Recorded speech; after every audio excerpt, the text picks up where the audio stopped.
Sa bawat tao, mayroong manipis at di nakikitang hangganan. Ito ang harang sa pagitan ng tunay mong pagkatao at ng bersyon na gustong hulmahin ng mundo sa iyo. Karamihan, tatawid dito na hindi man lang namamalayan. Nagpapakumbaba sila. Nagpapaurong, binabago ang sarili para lang tanggapin, mapasaya o mapatunayan. Sa una, maliit lang. Hayaan mong bastusin ka. Tinatawanan mo na lang. Sumasang-ayon ka sa mga bagay na di mo naman talaga pinaniniwalaan para lang iwasan ang gulo. Sinasabing okay lang lahat kahit hindi para lang di magkaproblema.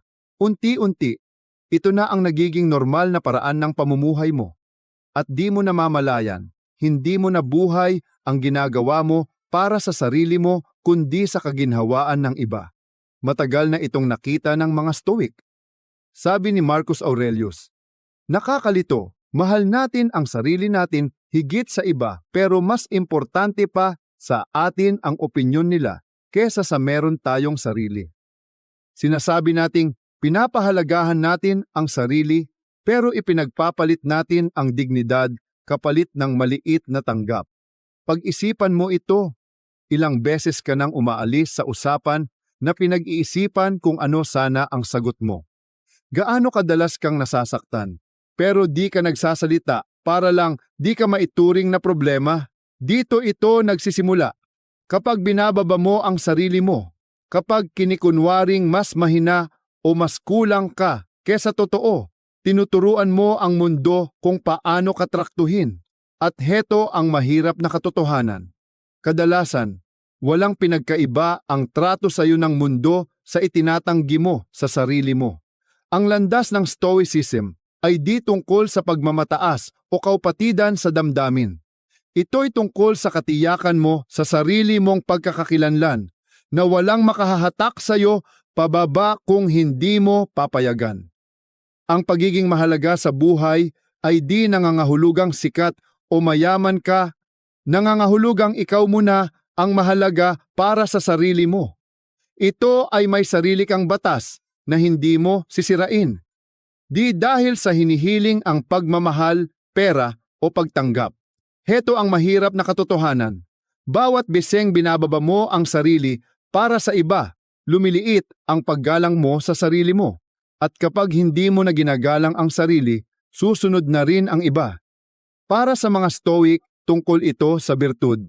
Sabi ni Epictetus, "Huwag mong ipagpalit ang integridad mo para sa anumang walang kwenta. Kung kailangang isakripisyo ang paggalang sa sarili para lang mapanatili ang isang bagay, masyado nang mahal ang kapalit, anuman ang kapalit." Sa video na ito, lalakbayan natin ang 5 sa pinakamahalagang prinsipyo ng Stoic para hindi ka na muling magpakababa. Hindi ito klinisye na mga quote. Totoo, tapat at tao talaga na pwedeng magamit mula ngayon. Matututunan mong manindigan ng walang panggigit-git, bigyang halaga ang boses mo nang hindi inaasahan ang papuri at maging taong kasulyapan ang tahimik na respeto. Ang lakas ng Stoicism ay nandoon, hindi sa pagbibigay ng utos lang, kundi sa pagpapaliwanag bakit ito mahalaga. Dahil kapag naintindihan mo ang dahilan, malalaman mong di ito tungkol sa pagwawagi sa laro ng lipunan. Ito ay tungkol sa pagtatanggol ng pinakamahalagang koneksyon mo. Ang koneksyon mo sa sarili mo. Saglit na isipin mo ang bersyon mo na hindi na kailangang patunayan ang halaga nila. Yung hindi urong kung subukin, yung marunong manahimik kung kailangan, magsalita pag tama at umiwas pag wala ng respeto. Hindi iyon fantasy, skill yon na pwede mong developin. Pero hanggat binababa mo ang sarili mo, hindi mo mabubuo yon. Magsimula kang mamuhay ayon sa batas mo na walang iba pwedeng baguhin. Pagkatapos ng video na ito, mayroon kang 5 malinaw na pananaw ng Stoic para angklahan ka sa dignidad, lakas at panloob na halaga. Di ito para mapabilib ang iba. Ito ay para kumuha ng respeto dahil sa hindi pagkanulo ng sarili. Tandaan mo, kung paano mo traktuhin ang sarili mo, iyon din ang sinusunod ng mundo sa pagtatrato sa iyo. Kaya bago tayo magsimula, humihiling ako ng pangako. hindi sa akin, kundi sa sarili mo. Pangako sa sarili mo na mulang ngayon, hindi ka na magsisiksik sa mga lugar na hindi naman magbibigay puwang para sa iyo. Kung handang-handa ka na, samahan mo ako hanggang dulo. Panoorin ang bawat sandali dahil lahat ng aral nagpapatong-patong. At kung sa simula pa lang ay ramdam mo nang ito na ang kailangan mo, i-like ang video, magkomento, i-share ito sa kilalang nagsasakripisyo ng dignidad nila at mag-subscribe para sumali sa lakarang ito. Kung handa na, comment mo sa baba. Ngayon tatayo ako sa halaga ko. Unang aral. Tigilan ang sobrang pagpapaliwanag kung sino ka. Isa sa mga hindi halatang paraan ng pagkawala ng kapangyarihan ng tao ay ang palaging pagpapatunay, pagpapaliwanag ng mga desisyon, landas o pangarap mo.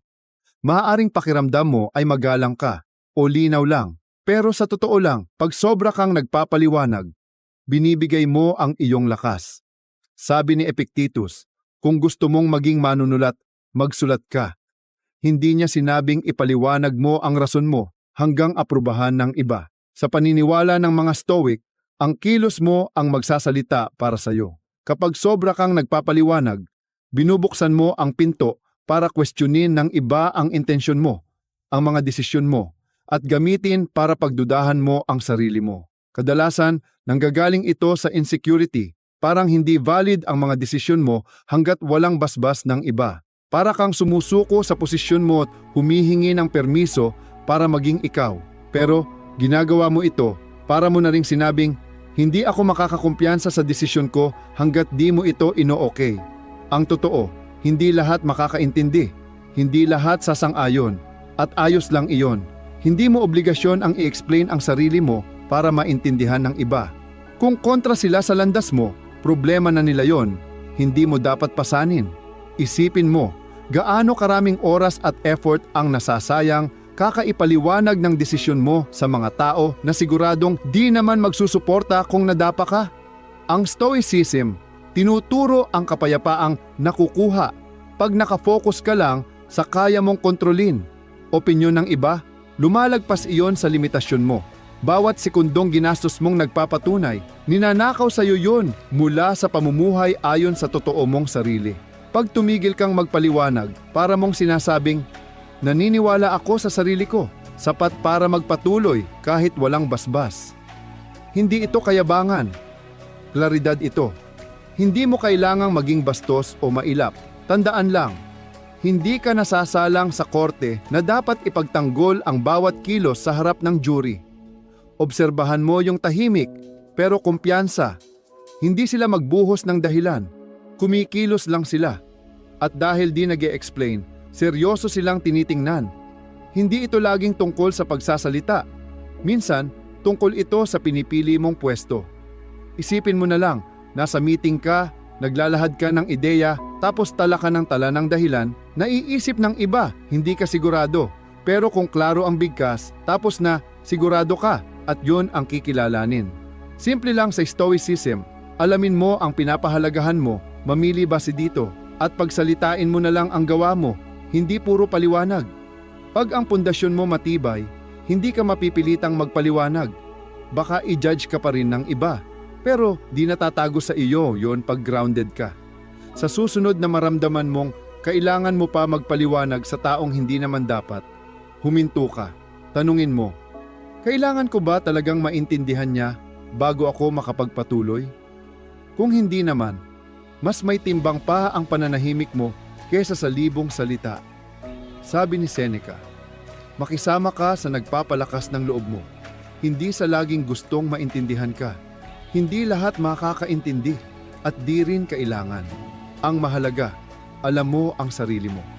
Ang palaging nagpapaliwanag ay ibinigay na sa iba ang kapangyarihang tukuyin ang halaga niya. Ang umaaksyon ng tahimik at walang inaasahang palakpak, sila yung mahalaga na, hindi dahil sa sabi ng iba, kundi dahil tumigil sila mamuhay para sa opinyon ng iba.